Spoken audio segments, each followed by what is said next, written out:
Basic unit इकाई है 1 minute बाद 4 मिनट के बराबर होता है, 1 मिनट 8 मिनट के बराबर होता है। हायर मेमोरी यूनिट है कि B M B G P T B P B B Z B Y vision की ट्रिक है कल मेरे घर तेरे पापा एक्स्ट्रा चीज़ लाए। कैसे के बी एम से एम बी जी से जी बी टी से टी बी पी से बी पी ई से बी जेड से जेड बी वाई से वाई बी के बी 1024 बाइट के बराबर होता है, एम बी 1024 के बी के बराबर होता है, जी बी 1024 एम बी के बराबर होता है, टी बी 1024 जी बी के बराबर होता है, पी बी 1024 टी बी के बराबर होता है, ए बी 1024 पी बी के बराबर होता है, जेड बी 1024 ए बी के बराबर होता है और वाई बी 1024 जेड बी के बराबर होता है। कंप्यूटर के कार्य input process output storage I P O S. Data क्या है? डाटा है रो फैक्ट्स एंड फिगर्स। ये जैसे का पी वाई क्यू है। डाटा क्या है? रो फैक्ट्स एंड फिगर्स। इंफॉर्मेशन क्या है? Process data. जो डाटा प्रोसेस होते हैं दिखता है वो इंफॉर्मेशन है। जैसा इनपुट हम देंगे कंप्यूटर वैसा ही आउटपुट देगा। जैसे गार्बेज इन गार्बेज आउट कहते हैं, GIGO GIGO, garbage in garbage out. इसकी फुल फॉर्म भी पूछी जाती है, garbage in garbage out. Software दो तरह के होते हैं, system software, application software. System software यह होते हैं जो कंप्यूटर के हार्डवेयर के साथ डायरेक्ट बात करते हैं। सिस्टम सॉफ्टवेयर ऑलरेडी उसमें कंप्यूटर में इंस्टॉल आते हैं, इनके बिना कंप्यूटर कार्य कर ही नहीं सकता। जो सिस्टम सॉफ्टवेयर होते हैं यह कंप्यूटर हार्डवेयर को मैनेज करता है। सिस्टम सॉफ्टवेयर के example operating system, language translator, device driver. और एप्लीकेशन सॉफ्टवेयर वह होते हैं जो एक खास पर्पज़ के लिए यूज होते हैं, विशिष्ट कार्य के लिए होते हैं। जैसे एग्जाम्पल के लिए MS ऑफिस ब्राउज़र एक विशिष्ट कार्य के लिए एप्लीकेशन सॉफ्टवेयर का यूज होता है।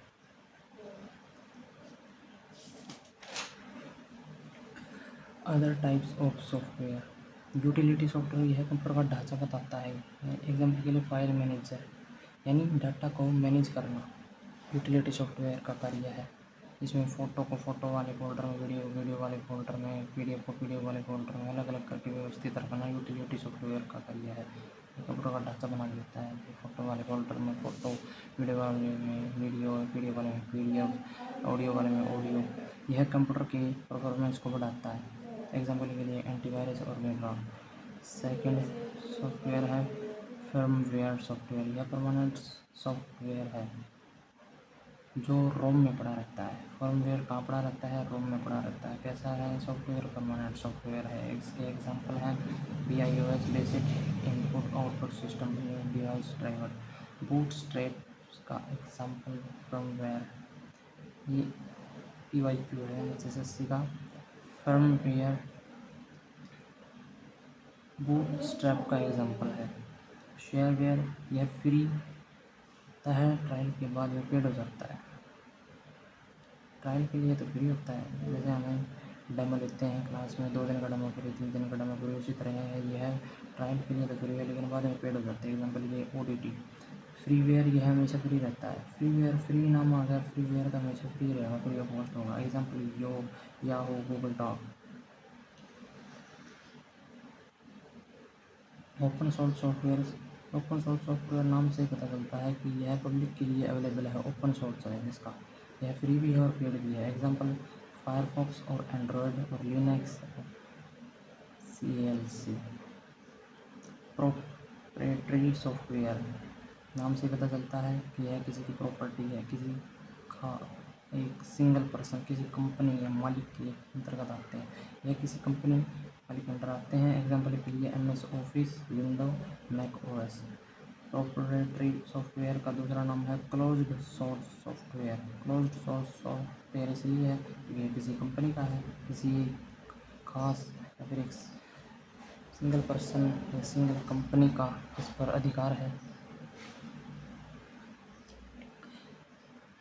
अगला चैप्टर है मेमोरी।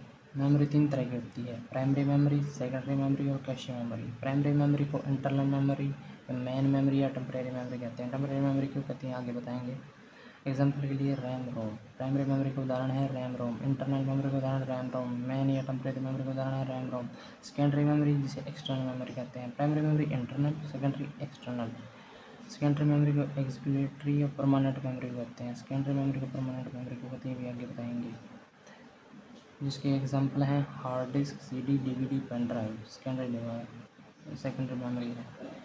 कैश मेमोरी यह सीपीयू और रैम के बीच में होती है। यह PIQ से सीखा कि सीपीयू और रैम के बीच में कौन सी मेमोरी होती है, कैश मेमोरी होती है। कैश मेमोरी सबसे तेज होती है। अगर रजिस्टर मेमोरी ऑप्शन में ना हो तो कैश मेमोरी लगाएंगे। अगर रजिस्टर मेमोरी ऑप्शन में है तो सबसे तेज और सबसे छोटी मेमोरी रजिस्टर मेमोरी को लगा देंगे। सेकंड नंबर में इसको लगाएंगे। अगर रजिस्टर ना हो तो कैसे लगा सकते हैं। प्राइमरी मेमोरी और सेकेंडरी मेमोरी में कंपैरिजन। टेम्परेरी मेमोरी है, यह बता देना, ये टेम्परेरी मेमोरी है। क्यों है? यह किसी भी प्रोसेस को पूरा होने के लिए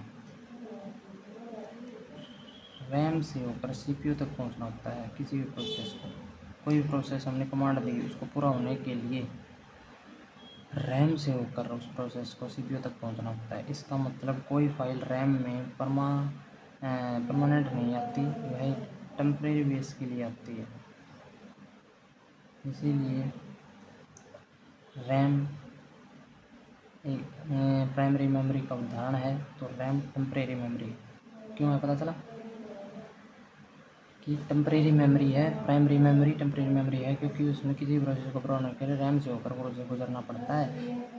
रैम में परमानेंट नहीं रुकता, सीपीयू में जाके उसका कार्य पूरा होता है। इसलिए कुछ समय के लिए आती है, कुछ समय के लिए आती है तो टेम्परेरी है। परमानेंट ठहर गई तो परमानेंट है। यह तेज़ मेमोरी है। प्राइमरी मेमोरी फास्ट है। प्राइमरी मेमोरी वोलेटाइल है, यानी बिजली गई तो डाटा गया। प्राइमरी मेमोरी का ये उदाहरण है। सेकेंडरी मेमोरी में है विंडो, बीन, माई पीसी इत्यादि। ये सभी हार्ड डिस्क सेकेंडरी मेमोरी में पड़ी रहती हैं। ये बिना डिलीट नहीं होती, इसलिए इन्हें सेकेंडरी मेमोरी या परमानेंट मेमोरी कहा जाता है। पता चला क्यों कहते हैं इसको परमानेंट? क्योंकि ये बिना डिलीट किए डिलीट नहीं होती, ये फिक्स होती हैं। ये वहीं पर स्टैंड ले लेती हैं जहाँ पे ये कई लंबे समय तक पड़ी रहती हैं, जब तक हम इनको डिलीट नहीं करेंगे। सेकेंडरी मेमोरी स्लो मेमोरी होती है। यह नॉन वोलेटाइल होती है। सेकेंडरी मेमोरी नॉन वोलेटाइल, यानी इनमें डाटा सेव रहता है अगर बिजली चली गई तो भी। कंपेरिजन करें, फिर से देखते हैं एक बार।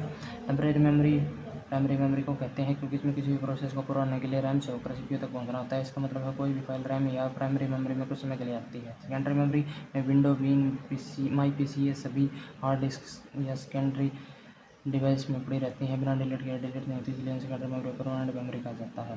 प्राइमरी मेमोरी फास्ट होती है, सेकेंडरी मेमोरी स्लो होती है। प्राइमरी मेमोरी वोलेटाइल होती है, सेकेंडरी मेमोरी नॉन वोलेटाइल होती है। प्राइमरी मेमोरी वोलेटाइल यानी बिजली डाटा गया। सेकेंडरी मेमोरी नॉन वोलेटाइल यानी डाटा इनमें सेव है अगर लाइट चली गई तो भी। पहला secondary storage device punch card था। PIQ है जैसे का पहला secondary storage device punch card था। CPU देखो, ये जो प्रोसेस अभी यहाँ पे होगी हार्ड डिस्क से कोई भी प्रोसेस होगा वो पहले रैम में जाएगा। रैम प्राइमरी मेमोरी है, वो CPU में जाएगा। CPU से होके प्रोसेस होके हमें आउटपुट देगा।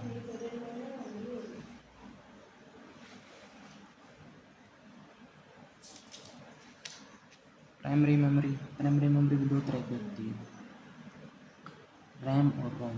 बताया था ना पीछे एग्जाम्पल, प्राइमरी मेमोरी का एग्जाम्पल रैम और रोम। इसलिए प्राइमरी मेमोरी अलग तरह की होती है, रैम और रोम। रैम की फुल फॉर्म रैम की फुल फॉर्म है रैंडम एक्सेस मेमोरी और इसका कार्य है रीड एंड राइट बोथ, यानी यह पढ़ भी सकता है और लिख भी सकता है। रैम टेम्परेरी मेमोरी है। वहाँ पे क्या थी? टेम्परेरी थी, लेकिन वहाँ पे रोम भी टेम्परेरी थी।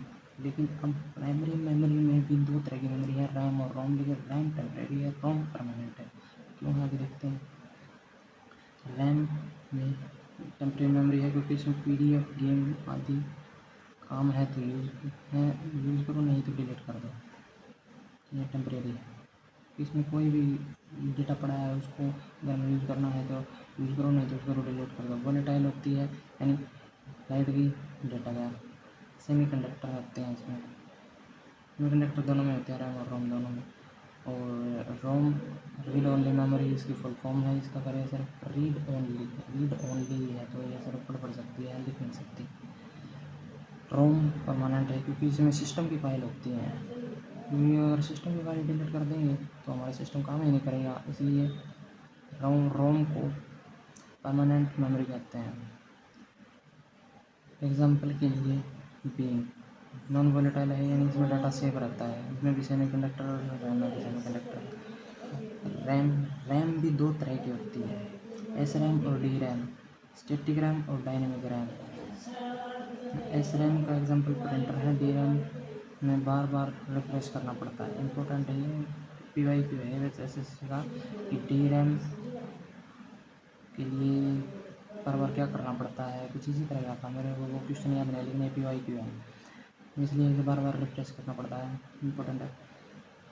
एस रैम में ट्रांजिस्टर का इस्तेमाल होता है, डी रैम में कैपेसिटर और ट्रांजिस्टर का दोनों का इस्तेमाल होता है।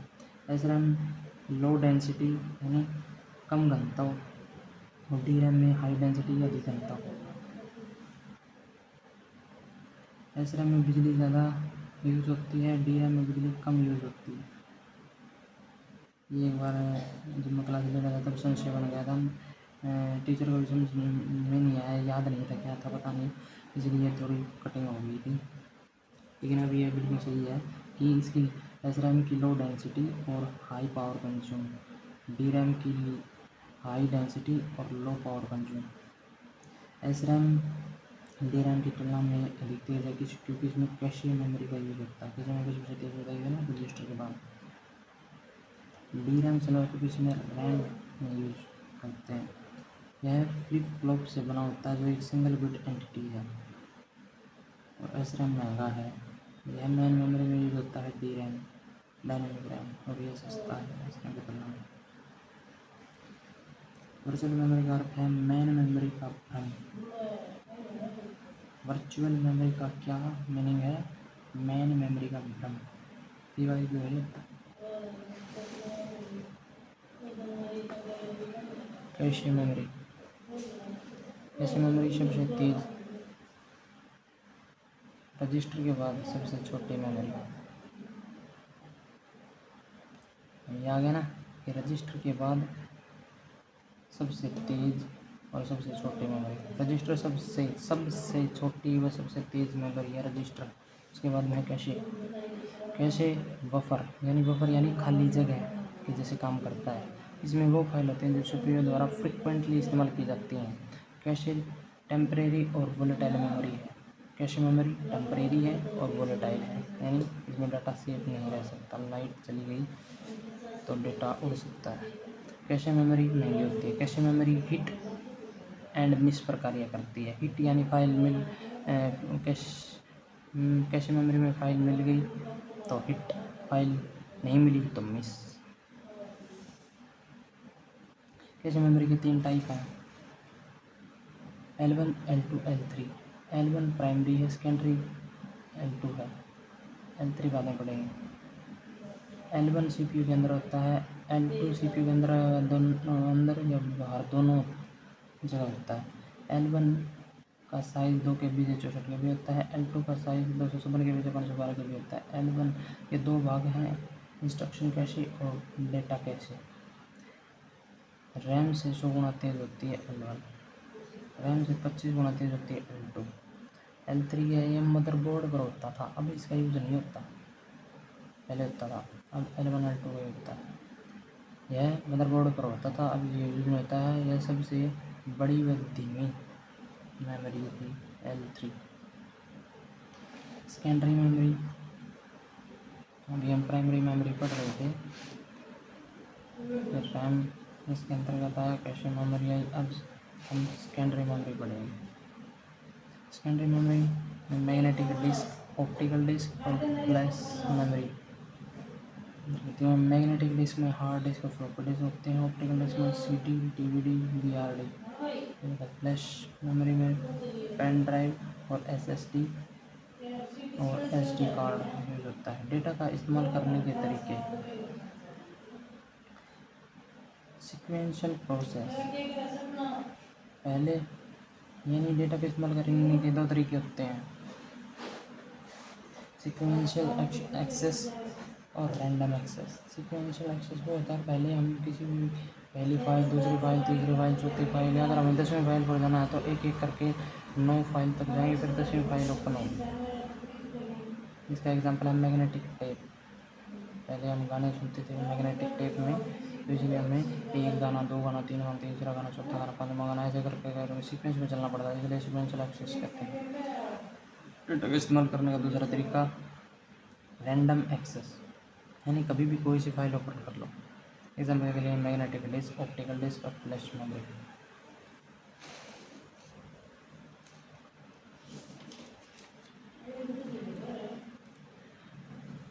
मैग्नेटिक डिस्क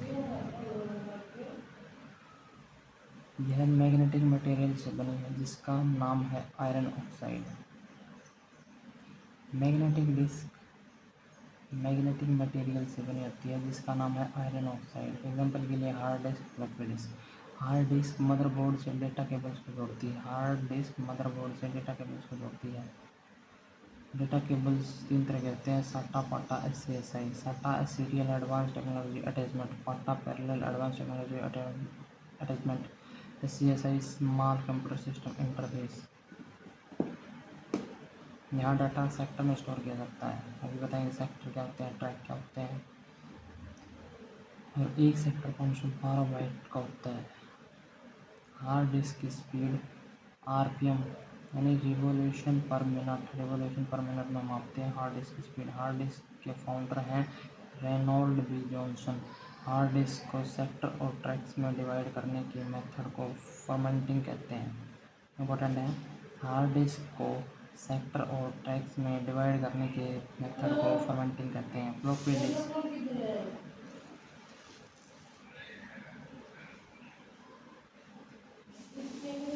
इसमें डिस्केट इसे डिस्केट कहा जाता है। फ्लॉपी डिस्क को डिस्केट कहा जाता है। यह 3 साइज में होती है, 3.5 इंच, 5.25 इंच और 8 इंच। 3.5 इंच वाला इम्पोर्टेंट है। 3.5 इंच में 1.24 MB डाटा स्टोर होता है। 5.25 इंच में 160 KB डाटा स्टोर होता है, लेकिन सिंगल लेयर में होता है। बाद में जितने 160 KB से 1.2 MB तक।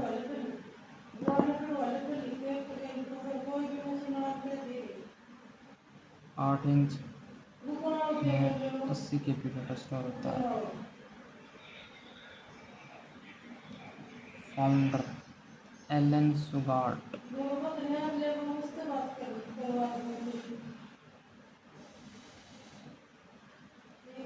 फाउंडर थे एलन सुगार्ट।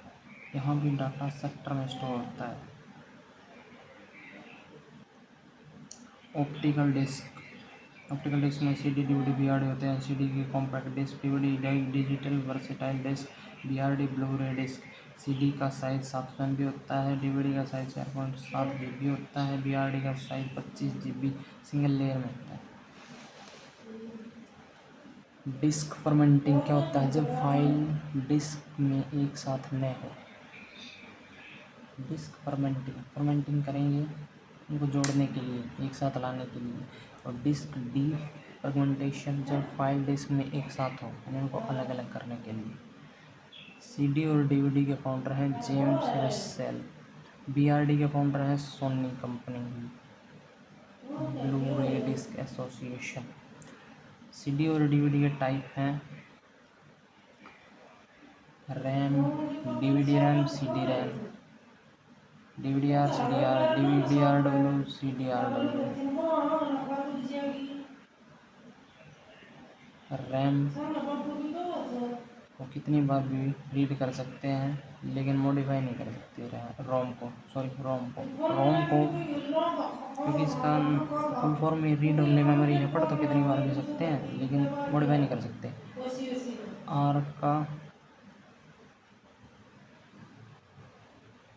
RDVD और RCD पढ़ कितनी बार कर सकते हैं, मॉडिफाई सिर्फ एक बार कर सकते हैं। RW री writable DVD, RW, CD, RW पढ़ तो कितनी बार कर सकते हैं और लिख भी कितनी बार सकते हैं, मॉडिफाई भी कितनी बार कर सकते हैं। फ्लैश मेमोरी यह EEPROM का टाइप का रोम है। फ्लैश मेमोरी है double E P ROM type का रोम है। Electric erasable program read only memory. Example है पेन ड्राइव, एसएसडी की फुल फॉर्म है solid static drive, solid static drive. SD card secure digital, SD card के मतलब secure digital card. इसके founder हैं Fujio मोशी, कंपनी है तोशिबा, जापान की कंपनी है तोशिबा, जिसके फाउंडर हैं फ्यूजियो मोशी। ये नाम ही दिए रहे।